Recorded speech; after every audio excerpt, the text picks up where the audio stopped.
Hi, everyone. This is Joni Geltman, and I am a parenting expert. Welcome to the seminar on positive parenting tips. I have to say this is a first for me, talking to a piece of machinery sitting in the middle of the table. So I don't get to hear your laughing, because I do try to tell some jokes and entertain you. So if you can, laugh on the inside, and I hope you'll enjoy the presentation. So one thing I just wanted to let you know is that I do a parenting blog that you can go to jonigeltman.com, and I write every Tuesday and Thursday. It's mostly for parents of teenagers, and it really covers all facets of living with your teenager, from social networking, being rebellious and snarky, anything in there. So just a free resource for anybody who's interested. What I'd like to do, I'm going to continue on with the presentation, but I'm guessing that I'm speaking to parents of kids of every age group, from people who haven't actually had kids yet and people who have college students. So if you could just type in the age of your kids, that would just be great, and somebody in the room here will just kind of give me an idea, just so as I give examples, I can make sure that I'm addressing and make sure that I'm covering the age groups that people have, so people feel like it's meaningful to them. I'm getting the idea that the age groups are all over the place. Okay. I think that we're pretty much from 1 to college age. Okay, just what I said. Okay. So what I'm going to try to do is give enough examples that will meet some of your needs some of the time. So we're just going to get going and start with the first slide. And if anybody has any questions. We're going to save time at the end, and then I will try the best I can to answer the questions that come in. So kind of save them up, and then let them. I guess you can share them throughout, and then I'll get them at the end. Okay, so here we go. Except we're not going. Okay, here we go. Okay, so I call these parenting tips the 4 R's, and these are applicable to parents who have kids of all ages. Kids need structure. That's what makes them feel safe. That's what makes them anticipate what's coming. And for you, especially when you're working and your lives are crazy and unpredictable, if you know that these, so we'll start with the first one, is ritual. Lives are crazy, and you may be traveling, you may have evening meetings, you may have to be in early in the morning, and so for you, every day may feel different, and that may work for you. And you also may be a person who's comfortable with kind of going with the flow. Oh, tomorrow morning I got to be in at 7. The next day I don't have to be until 10. And so what happens when your schedule keeps changing is, and you don't have a specific ritual every morning, then the kids don't know what to expect the next day. And so the behavior that you can start seeing without sort of understanding, well, what's the bedtime ritual? What's the getting up in the morning ritual? What's the getting dressed ritual? What's the when do the family eat together ritual? Then kids can start getting whiny. They can start getting resistant. If it changes every day, they're like, no, yesterday you read me my story before and they, especially young children, will get very whiny. And if you have older children, adolescents, they'll work the system. There's nothing that we need to do because it changes every week. I made plans, and they will be very clear to tell you that their time is more important than your time. So unless you have rituals in place. So rituals would be a morning ritual with your child. And maybe every morning, and again, if you are a traveling working person, it may be that, you're gone for 2 or 3 days a week or a few days a month. And I want your kids to have that same time with you every morning, whether you're in the house or whether you're in a hotel room. And maybe you can't get on the phone, but maybe you can send a text or something in which your kids every morning, if they're not with you, that they can expect, this is the way my morning starts. And I know that every morning my mom and dad come in and, give me a hug and kiss and say, "Good morning, sunshine." That's a cue for them. This is the beginning of the day. And in my experience, most parents working parents have a lot of difficulty with the morning and the evening. And we'll get into the routines, how you structure your mornings and you structure your getting home after work. But rituals are something different. Rituals are, your kids will remember these rituals. I have a almost 35-year-old daughter. And every night before she went to bed, we both would go in, even when she was a teenager, we would go in and say goodnight. She'd say goodnight. We'd say sleep tight. She'd say sleep light. Don't let the bed bugs bite. Don't let the bed bug. We had something that every morning, every night before she went to bed, even when she was a teenager. And when she went off to college, we actually typed it up in a beautiful thing and framed it, and she put it in her room. Oh, yeah. And so it gave her this feeling. It brought home with her. And so, that is it's a signal. It's like, okay, life goes on. You may not be here with me. Maybe you're in a meeting. And so maybe you can, these days with FaceTime, and you have so many more options than parents have in the past. And that's one of the good uses of social networking is to do that. So it may be, for younger children, a bath time ritual or a snack ritual, or it might be, one of the things that happens a lot with younger children when their parents get home from work, you're exhausted, didn't finish everything you needed to do, but you had to pick your kid up at 6 o'clock at daycare, otherwise you were going to get a fine again. And so you are, you're racing to pick them up, you left some emails unanswered, you felt unfinished at work because you were rushing, and then you get home and, there's tons of loads of laundry to do, and you got to figure out dinner, and so what happens is your kids are at their worst because they miss you. They've been gone all day. And and this happens for teenagers too, because all of a sudden, I have parents who will tell me, I did this talk at another company a month or so ago, and the parents were telling me that their teenagers were texting them 1,000 times a day. And what are we doing, with all these kind of questions, because they weren't kind of sure how the day goes when you get home, because you've got so much on your plate. And you're like, wait a minute, I just have to finish this, and I just have to send this email, or I just got to get this load of laundry in, or let me get dinner on the table.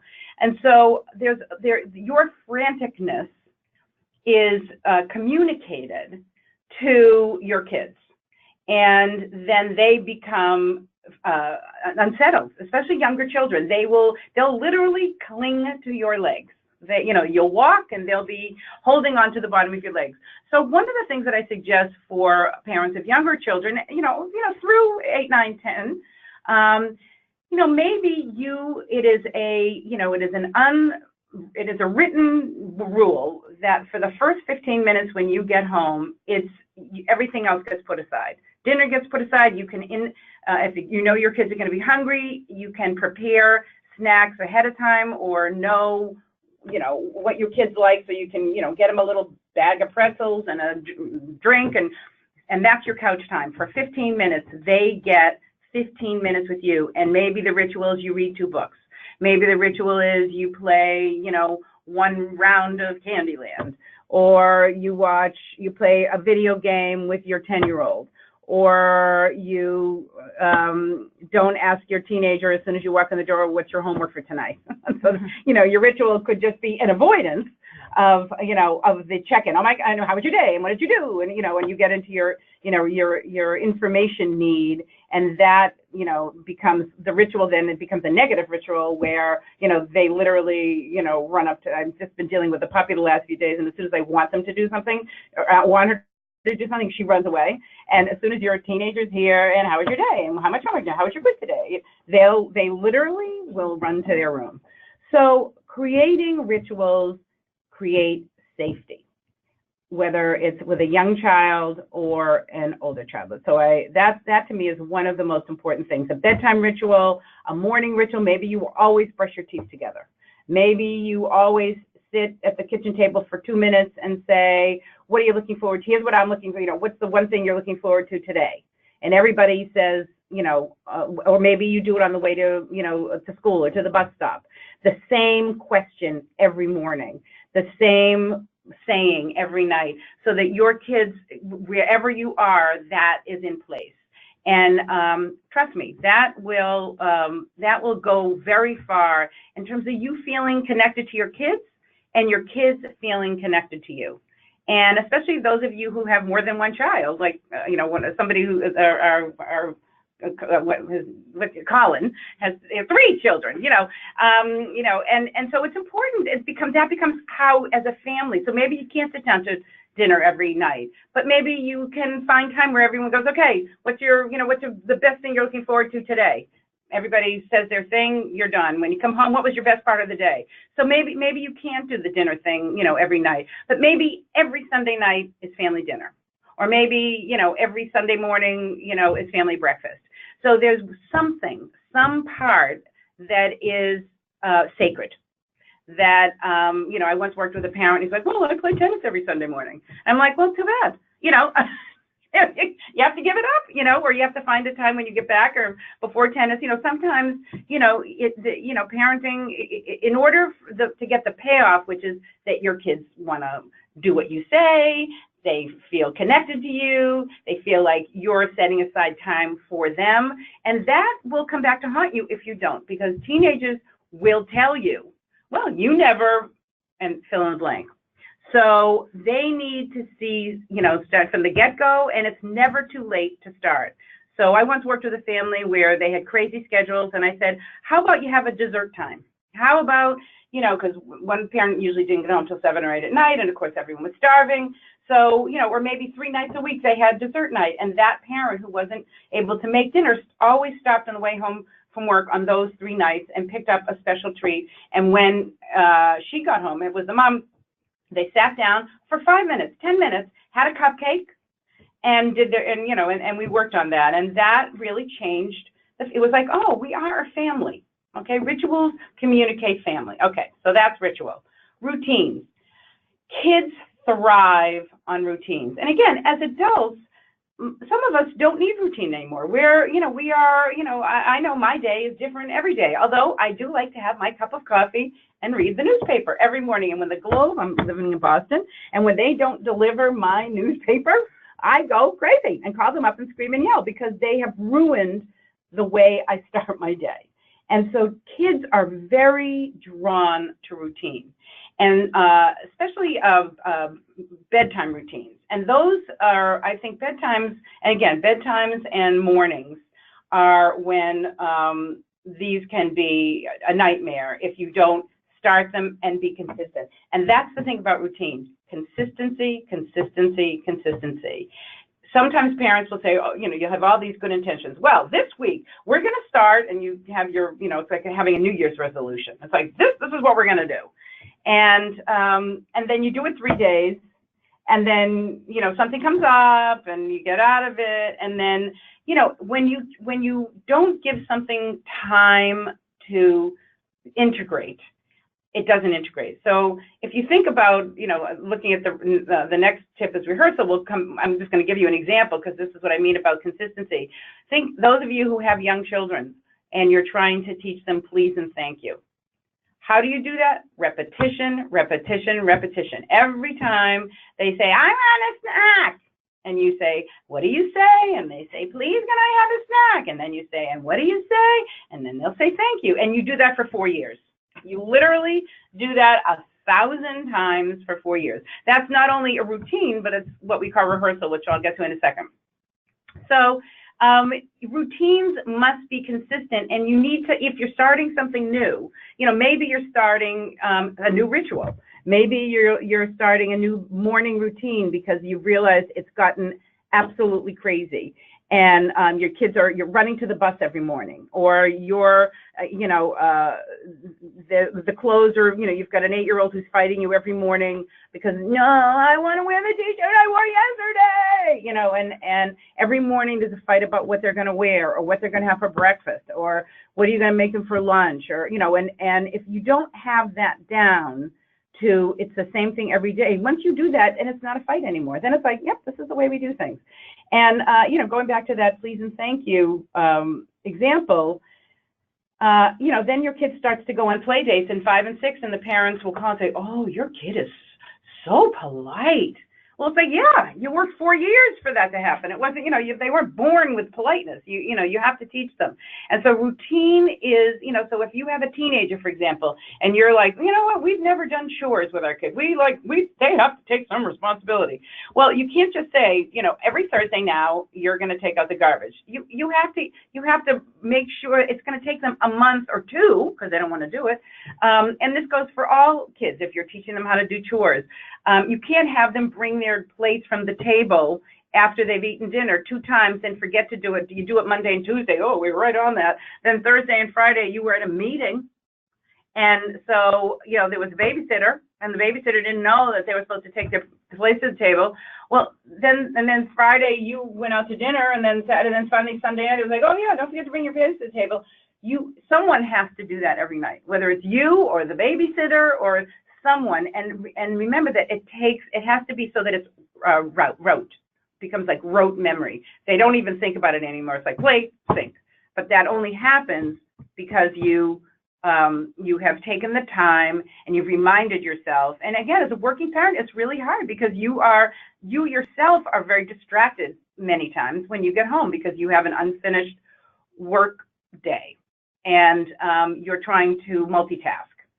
And I think when you give the time to these rituals and to these routines, there will be such a payoff in the end, but you really, really have to stick to it. And I'm saying at least a month, and there'll be resistance, especially if you have a teenager, or if your kids have great verbal skills. If you've got, maybe you've got the 2-book ritual, maybe that's 2 books before they go to bed or 2 books when you get home for the 15 minutes, they may say, oh, can I just have one more book? Oh, please, can I have one more book?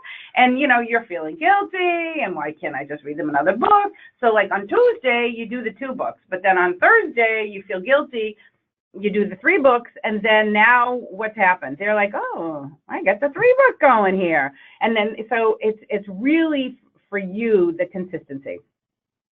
Okay, so that's ritual, routine, and okay, so let's go into rehearsal. So like I said about please and thank you, behavior, just telling your child to do something doesn't mean they're going to do it. So things like, I get a lot of questions about my kids won't brush their teeth, or they won't a lot of kids don't like showering, or a lot of personal hygiene things, or maybe you have some sibling rivalry going on between your 2-year-old and your 4-year-old. And, and the 2-year-old is nudging the 4-year-old, and the 4-year-old then, hauls out and hits the 2-year-old because they're building a Lego thing, and the 2-year-old comes over and, and smashes the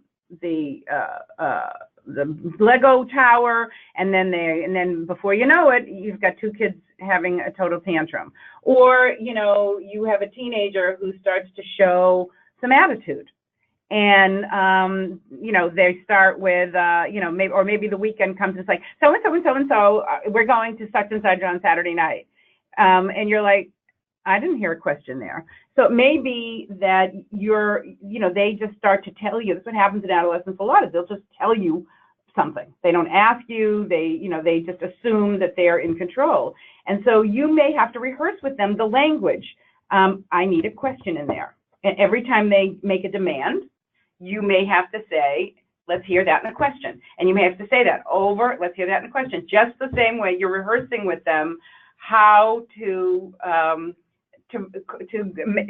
for something. And when you ask for something, it should be in the form of a question, because that implies that you have the power to say yes or no, because you are the parent. And if you have kids, younger children who are dealing with, they won't go up and brush their teeth, or they won't, something like that, and you say, well, go upstairs and brush your teeth. Well, it may be that you need to rehearse that behavior. Yes, they know how to brush their teeth, but you may need to, maybe make a game out of it every night. I'll race you up the stairs and then we'll brush our teeth together. And then you rehearse the behavior of brushing your teeth with them over and over again until it becomes integrated, so that they then will do it without having to be, it's classical conditioning at its most classical. Okay, you're pairing the behavior with an action and your presence. The thing is, when you have younger children, from 2 to 10 even, your kids want you. I mean, they don't like to be shoved in their room, especially younger children. Go in your room and get dressed. They want you with them. And so maybe you rehearse, they bring their clothes in and you get dressed in your room. You're looking for the most expedient way to get what you want. I want to get out of the house on time in the morning without rushing. That may be your goal. And then you have to, without blaming the kids, oh, they're lazy, or they always, want to play their video games, or you have to look at what's going on to make them not want to do that behavior. What's the resistance? You have to be kind of your own little family therapist. You can ask that question to yourself. What is my kid's resistance? And how can I work with that? And then so you're looking sort of the subtext rather than saying, the behavior's not getting done, no TV after, you go right to the consequence. So that's what this rehearsal thing is. Just saying to a child, you better, you need to, you better, is not a strategy. That's just telling them what to do. The strategy is giving them the baby steps that it takes from getting to not wanting to do a chore to doing a chore. From not brushing their teeth to brushing their teeth. So there's all these mini steps in between, and that's what rehearsal is. So it's breaking down the task, and it's a lot of work, and you're probably going, this woman is crazy. But there is a method to this madness, because what you're actually teaching your kids when you do this is how to problem solve. This is a life skill that you're teaching them, so that when they get older, they will integrate this need to break, I want X. Okay, well, in order to do X, I have to do blah, blah, 1, 2, 3, and 4 to make X happen. And that's what the rehearsal is. And then, so by the time they get to, adolescence, they have the capacity to do that. Whether they choose to do it is another question. Okay, so we did ritual, routine, rehearsal, and now responsibility. So one of the things I think that works best around discipline, when you're having to actually have consequences and setting limits, is having kids take responsibility and ownership of the consequence. So this isn't responsibility about chores. This is responsibility for behavior. So, let's go back for a second to the 4-year-old who has been hitting the younger brother. So the first part of this is the rehearsal piece, okay? The first part of this is saying, rather than saying, a lot of times parents will say, well, you're the big brother, you should be, you're older, you know better. And the fact is, they're only 4. They don't know better, okay? They've only been on this planet 4 years. You can't assign them more responsibility. This is a different use of responsibility than so the first thing you're going to do is rehearse with them. I get when your brother, and we'll talk about this in the next slide too, but I get when your brother knocks down your Lego thing, that makes you're angry. I get that. That's understandable that you want to haul off and hit him. But, we don't hit in this family. What else could you do? Okay. Then and a 4-year-old can come up with some ideas. You could come to me and tell me, and I could, you can start when you want to play Legos, do it in your room away from your little, but they don't have to play together. They're developmentally very different. And then, so you give them the steps. What's the rehearsal? What are you going to do the next time your brother does X, Y, Z, or your little sister, or, whatever. You rehearse the new behavior you want from them. You might do it with them, and, so that they understand what you're looking for. And then you'll say, what do you think should happen if you hit your brother? What do you think that we, and don't use the word punishment, but, what do you think should happen if you don't, if you hit your brother? And this is a good way for kids to start understanding and taking ownership of the behavior. This works especially well with teenagers. So if you have a teenager that has been on their phone too much, or they're late for curfew, or they come to you and they say, what time do I have to be home tonight? And normally you might say, we have to be home at 11. Why do I be home at 11? Everybody's getting out later than 11. Why do I have to stay out till 11? And, you end up getting in a huge argument, and then you get into the, if you don't come in at 11, you're not going out at all. It's my house and my rules, and and you sort of go into that. Another way of handling that is making them take ownership for the behavior. So when they say to you, what time do we have to be home? And again, you can apply this to any situation and any age group. What time do you think you should be home? And then your kid is not going to say 4 in the morning, okay? Your kid may say 11:30, okay? And you say, well, I would have said 11, but I'll go with the 11:30. But what's the consequence going to be, you say to the kid, if you're not home at 11:30? Now the onus is on this kid, on this teenager, because he or she is saying, I'm going to 11:30, and maybe they'll say, well, then I can't go out the next night. And you'll say, okay, or I have to be in at 11 the next night. And they say, okay, so the consequence is if you don't get in at 11:30, then you are, you'll have to stay in tomorrow night, or, you lose your phone for a night, or, by the way, kids love staying home. They don't care about getting grounded anymore because they just are just on FaceTime or, whatever they're on. So, again, giving them the opportunity to take ownership for behavior. That is, again, a way for you to get out of the police position. Here's what's going to happen. The authoritarian form of parenting is the my way or the highway parent. This is the way we do it. This is how you'll do it, and if you don't, this is what happens. And the problem with that is if you do that all the way through childhood, that by the time, I just talked to a parent yesterday who was a very authoritarian parent, both of them, and the house was full of rules, and by the time the kids got to the teenage years, they had learned how to milk the system, and they lied. And the reason they lied is because they realized that they had no say, that if they came and asked to do something, it was like, no, we don't allow, we don't allow that. Rather than saying, well, tell me more about that. What do you think I'm worried about? What do you think the consequence should be if you do X, Y, Z? The more you're not giving them control, you're sharing the responsibility of their behavior. Okay?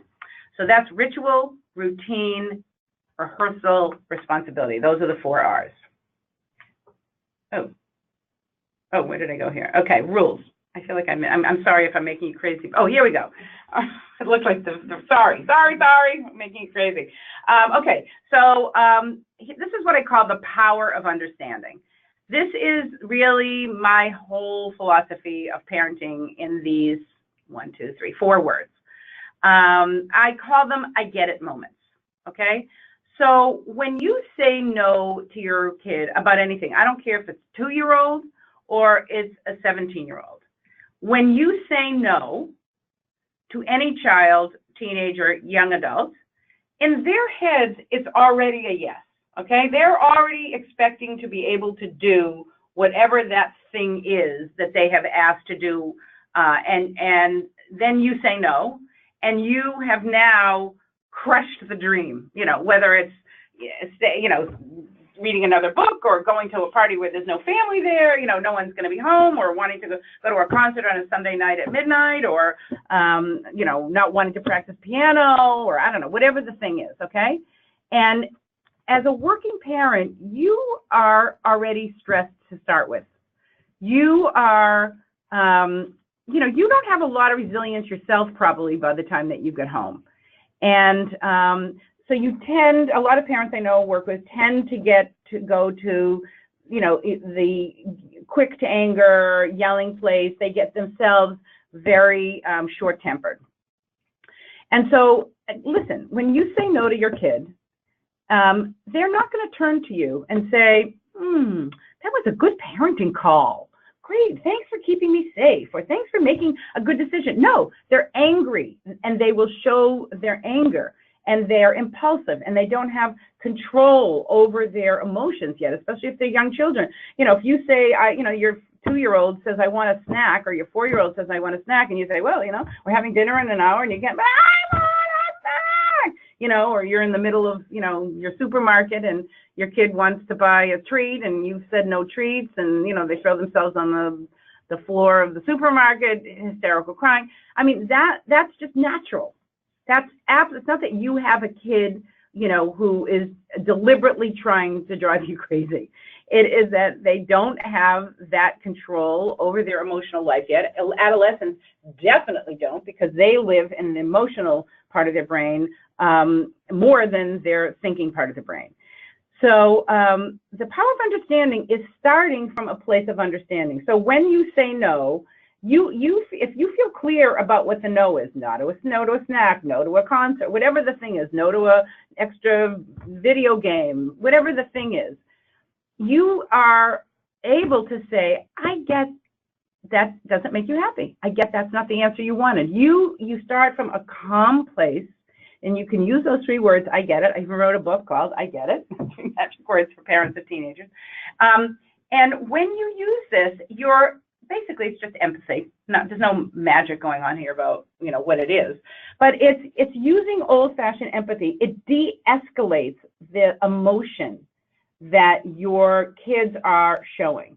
And so when you show them that you understand what they're thinking, what they're feeling, then you don't have to get into a fight about it, because once you start to do this, and you start to escalate, they start to escalate. And it may be that your kids have learned, because that's a learned behavior, that if they escalate the argument and you fight back and say, well, that's not the way it is, but then eventually you're so exhausted and you've got like emails waiting to be answered, or work that you need to do, and you're like, fine, but that's it, not one more thing, and then it still escalates to a fight, and then they end up getting what they want. And that is a very bad lesson to teach your kids. And I teach college students, a lot of freshmen. I've been teaching for many, many years. And I can see the kids who have used that strategy, because I will give a quiz. I teach freshmen the intro to psychology, and it's a pretty cut and dry class. So there's a right answer and a wrong answer to a lot of the biology of the class. And there's always that student that I'll, they'll be the first quiz, and, I know the answers. I've been teaching there 30 years. I know the answers. And they come up and try to say, well, and they try to negotiate with me, and then I'll joke around with them and say, oh my God, you must have been a hellion when you were a kid. And he goes, yeah, I argued with my parents about everything, and all I had to do was keep arguing, and I finally got what I want. And I said, well, not happening in here.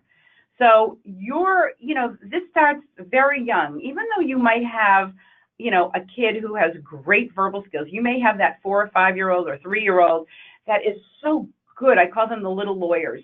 They're so good at negotiating, and it makes you question your own judgment as a parent. Oh, gee, they've got a good point, that 4-year-old. So trust your own instinct about something. Is it unsafe? Is it unreasonable? If it fits one of those 2 categories, and then trust your instinct that you've done the right thing. And then when they get all hot and bothered, which you should expect that your kid is going to get angry. That's just normal. If they didn't get angry, that would worry me. If they went, oh, okay, that to me is not a good thing. Okay, that means that they're either afraid of you, or they don't know how to stand up for themselves. And that's not a good thing, because they got to learn to stand on their own 2 feet. So arguing with you is not the problem. It's how you deal with the argument. And as long as you can stay calm, use an I get it message. I get that's not what you wanted to hear. I get this frustration. I get you're disappointed. And you can't see me, but the key to this is that once you've given your I get it statement, you keep it short and sweet. Don't go off into like some long lecture about why they shouldn't, whatever. You say what you need to say, you show empathy, and then you shrug your shoulders up and down, and you show them, and that's the way it is. It's sort of, for me, it's the period at the end of your sentence, where it's a sign to you that don't keep talking. Oftentimes we talk way too much. I once was at my gym, and there was a mother of a 3-year-old, and he was playing with the door. It was a swinging door, and he was, fascinated. But I'm sure he'll be an engineer when he's older. He was fascinated, opening, closing the door. And there was a line of parents waiting to get out of the gym.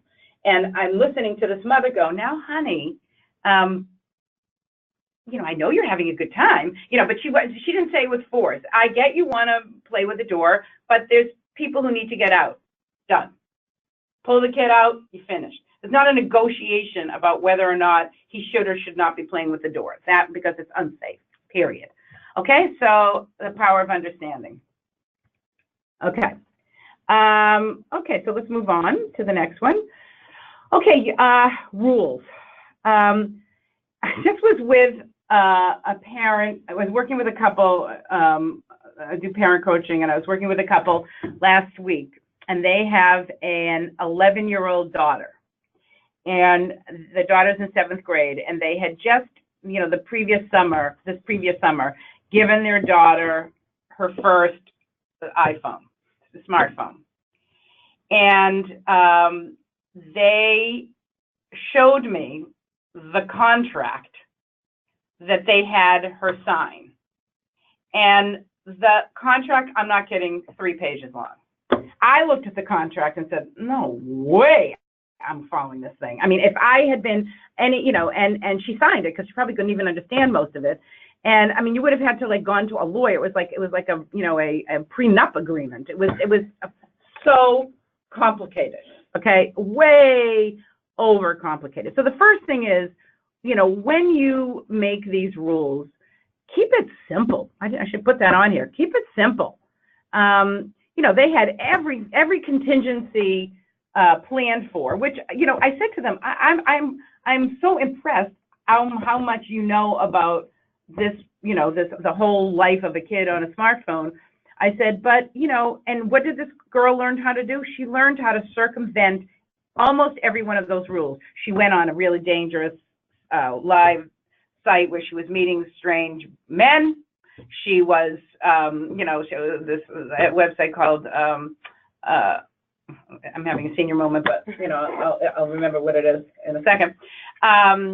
She found out her parents had shut down something on their phone, and she found her mother's phone, and she found all her mother's passwords because she knew the mother's passwords were in the notes section of the phone, and she found passwords so that she could do whatever it was that she wanted. I mean, she figured out, because I think she felt like the heavy hand of Satan, had been slammed down on her, and she was smart enough to say, well, fine, I'll sign this, and then I'll figure out a way around it. So the first thing is keep it simple. And then the cardinal rule is, are your rules consistent? Do you have the power? One of the things the parent was saying to them is, you're not allowed to say this. You're not allowed to say that. Well, they don't really have power over what comes out of her mouth. I mean, they may say, if we see things on your phone we don't like, we'll take your phone away for a day or something, so they don't have it's the way you say things. There's some things you don't have control coming out of your mouth, out of their mouth, or, don't say that to your brother. No, there's no saying bad things about your brother. You're trying to control something that you don't have control about. So you might say, the rule is more like, we are, in our family, there's no physical hitting in our family. General, it might be, and then if is there physical hitting, then there's a consequence. And then if if there's a hit, or if there's some fighting that goes over, then you say, they know, here's what the consequence is, and the consequence should be not only the same every time, but they should fit the crime. So I often have parents, their kids are disrespectful to them, especially teenagers. They get very mouthy, they get very attitude-y, almost bullying. And I completely lost my train of thought. And then the parent, every time that happens, they'll say, I know, punishment fitting the crime. Parents say, I'm going to take your phone away. Taking the phone away has nothing to do with disrespect, okay? Disrespect is a relationship violation. And when your kid says mean things to you, and your 7-year-old could say mean things to you, and your 12-year-old could say mean things to you, and your 18-year-old could say mean things to you, taking away a phone or a TV show or a video game has no relationship to what just happened. They committed a relationship violation. And so if there's a relationship violation, then the consequence should be about the relationship. So it may be that, you make when they say something not nice to you, you use what I call the wow factor. Wow, I can't believe, you would say that to me. And then you don't go into a whole lecture about it. You leave the room.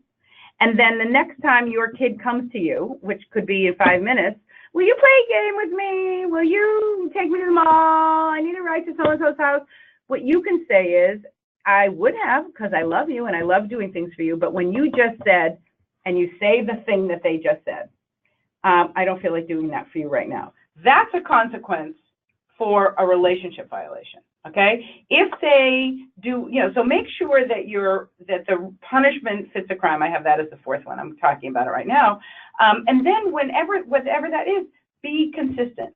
If the rule is 2 books before you go to bed, that's it, then it should be 2 books before you go to bed. The minute you get, manipulated into another book, then you've now changed the rules, and now, from all intents and purposes, there are no rules. So you have to remember your own rules, which is why it is so important to keep them simple.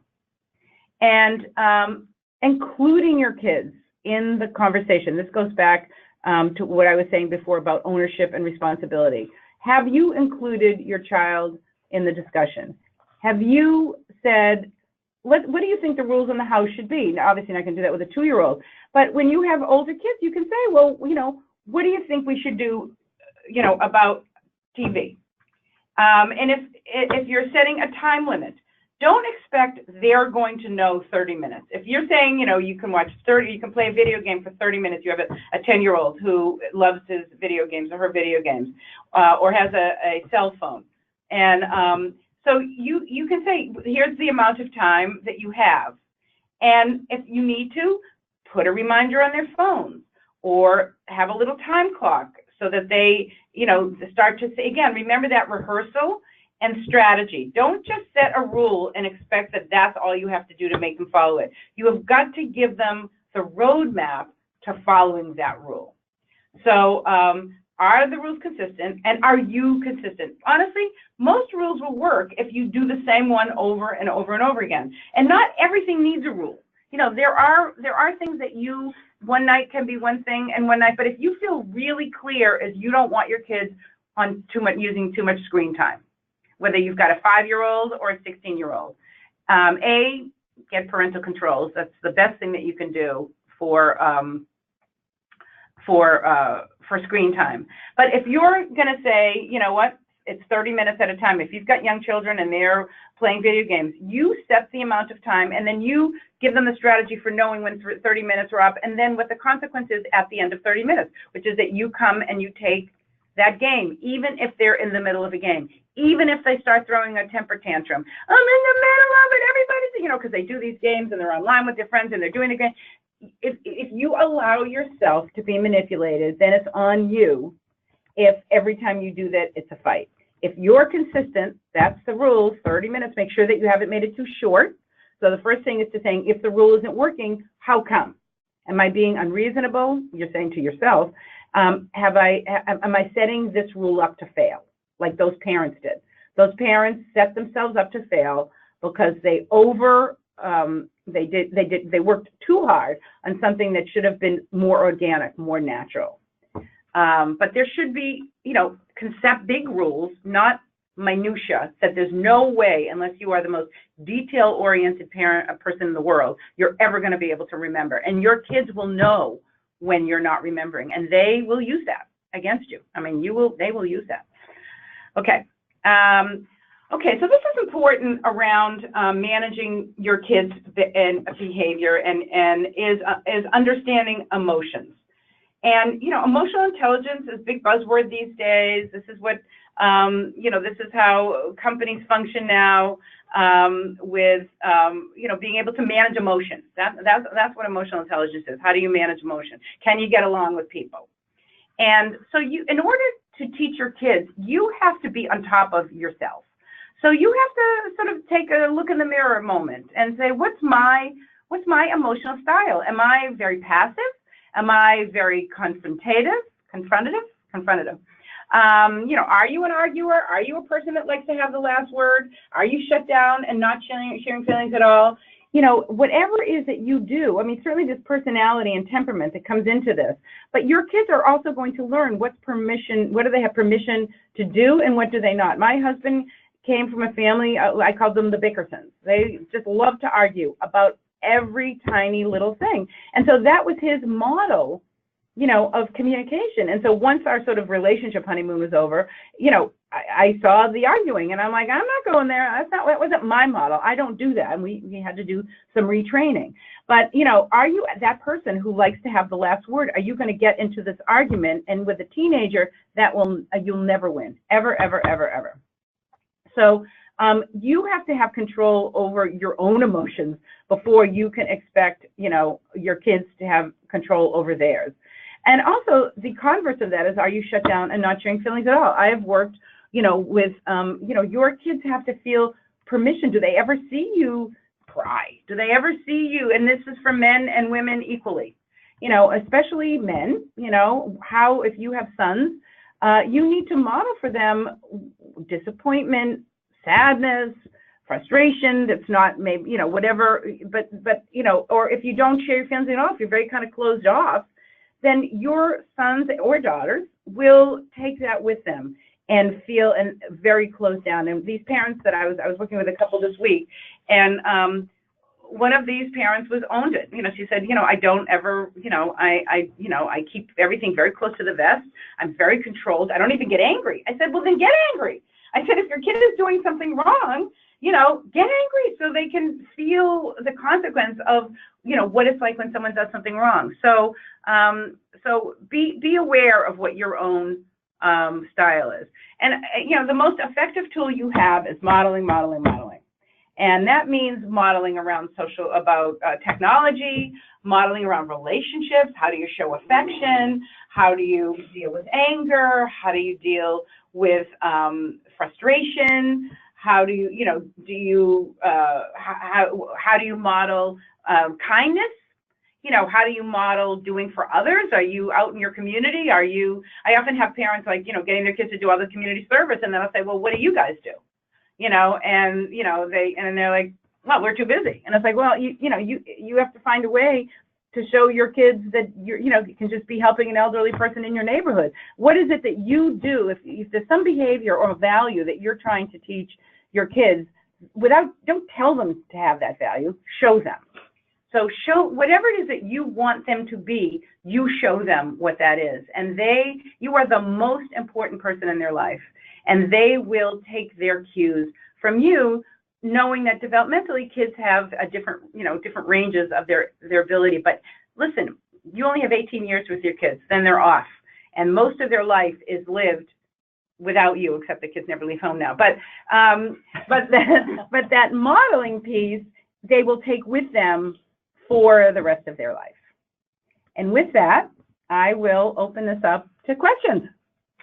So one question is, how do you dial down screen overexposure? The best thing that you can do these days is getting a parent control, some kind of parent control. And in my blog that I just wrote on Tuesday, so I would advise you to go to jonigeltman.com and just say, follow Joni's blog.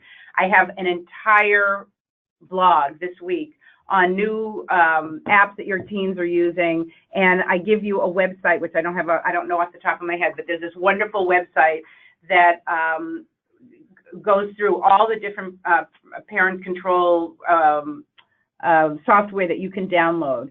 And it's much easier to you download it on your computer. You can set timing things. They should not have social networking. They shouldn't have their phones on during the day. At school, if you've got there's no reason for them to have their phones on at school. It should be shut off. You can do that remotely, and you can a lot of these parenting controls allow you to set the phone so that it's on and off. It can be on from 7 in the morning till 7:30. Then it's off from school until 3 o'clock, then it's on from 3 to 5, then it's off from 5 to 7 or 6 to 8, and then they get it back again. So that the biggest control that you have as a parent is opportunity. You know, certainly you should be aware, as I would say, I'm going to really refer you to that blog because that more specifically would tell you, but parental controls, otherwise you get into a power struggle. Give me your phone in a minute, give me your phone in a minute. And then it becomes, it'll rule your life. And this way you're in charge of how much your kid is on their phone. How do you deal with toddler temper tantrums? Okay. So toddler temper tantrum, so we've just gone from one to the other, because you get a teen temper tantrum when you shut their phone off. Toddler temper tantrums are absolutely normal. They're, it's biological. They've just learned this concept of me. And we call it egocentric thinking. And it's the first time their brain is sort of realizing that they are a separate person from you. And as soon as they realize that and how do they know this? Because they're moving on their own. They have language. They can say things. They make choices on their own. So they are feeling their meanness. So I don't mean me, M-E-I-N-G. So first of all, it's understanding that it's normal. That's the first thing. The second thing is look where anticipate what in the past have caused a temper tantrum. So maybe giving your toddler choices rather than telling, you can wear this thing or that thing. You can have this snack or that snack. You can read this book or that book. So you give choices, you use distraction, and when all else fails, you just sit down with them and rub their back while they're screaming and yelling. They will, the one thing that you can't do is escalate with them. What you want to teach them is a self-calming method.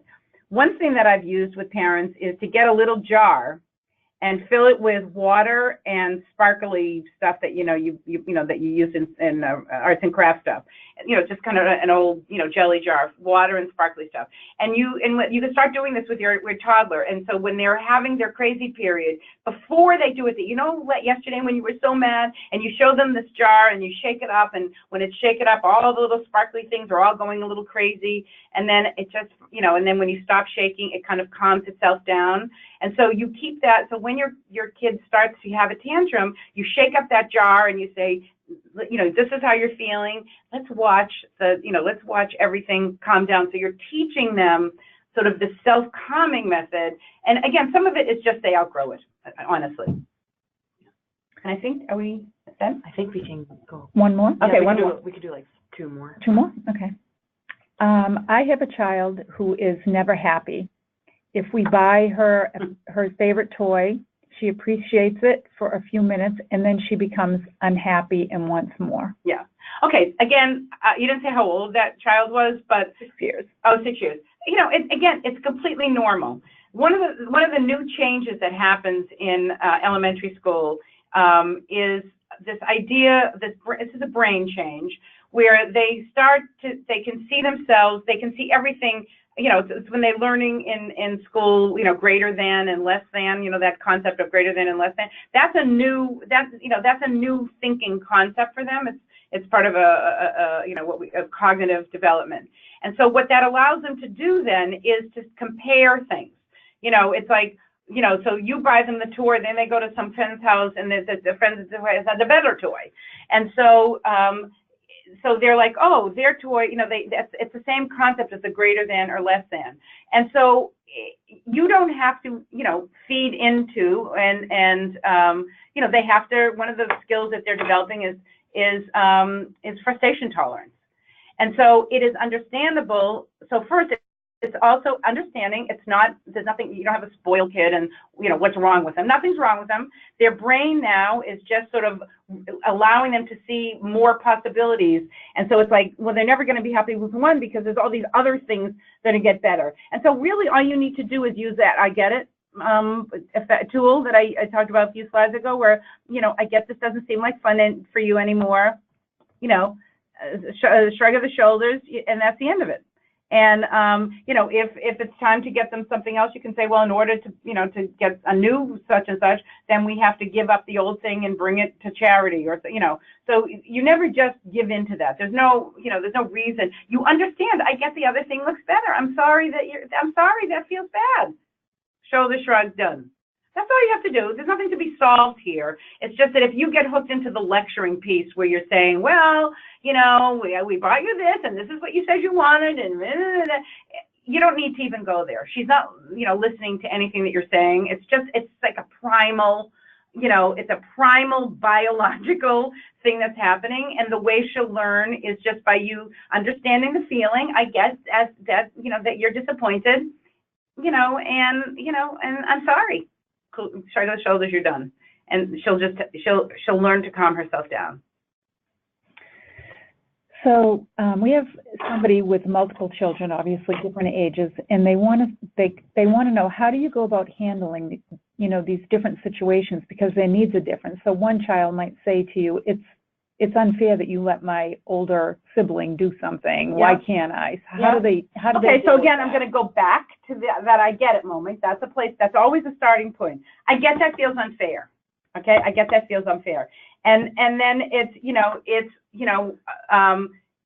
and you just, a very simple explanation, different ages have different privileges, and when you're 6, you'll be able to, stay up until 8:30, and, and again, and I get that feels unfair. I know you want to stay up later. You look for the subtext. What are they really upset about? Maybe, this older kid, gets to be with you more, so first you have to figure out what the issue is. What is it, just like an unfairness issue? Is it that, what I was just talking about, everything looks, the grass is always greener thing?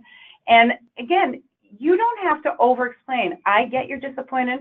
I know you'd like to be doing what your brother's doing. And just like, you couldn't, when you're born, you can't walk. And then all of a sudden, by 1, you can walk. And then you can do different things at 1 that you couldn't do when you were a baby. You can use examples that they have. And they remember when, when you were 2 and you wouldn't have been able to use a computer at 2 because you didn't know how, your brain wouldn't let you. Well, now, when each age brings something new and exciting, and your brother is at this age, and so he's able to do that, or she's able to do that, and when you get that age, you'll be able to do it too, and then they'll be disappointed.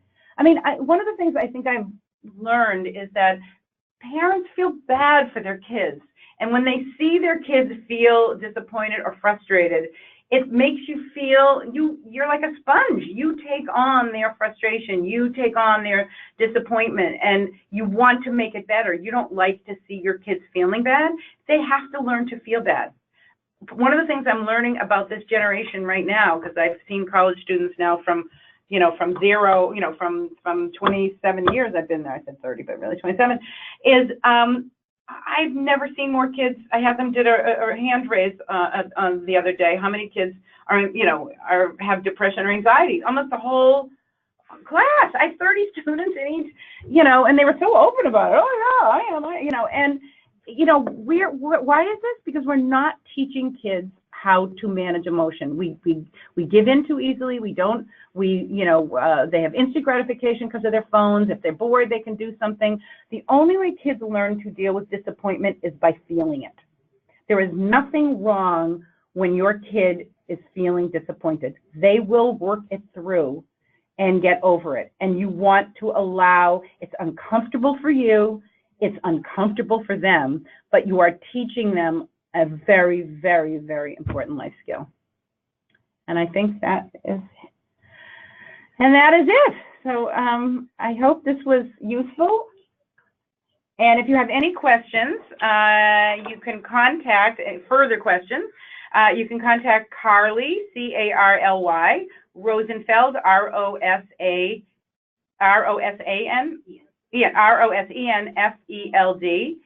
here.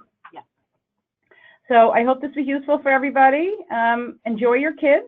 You got 18 years, and this will be so much fun. Thank you.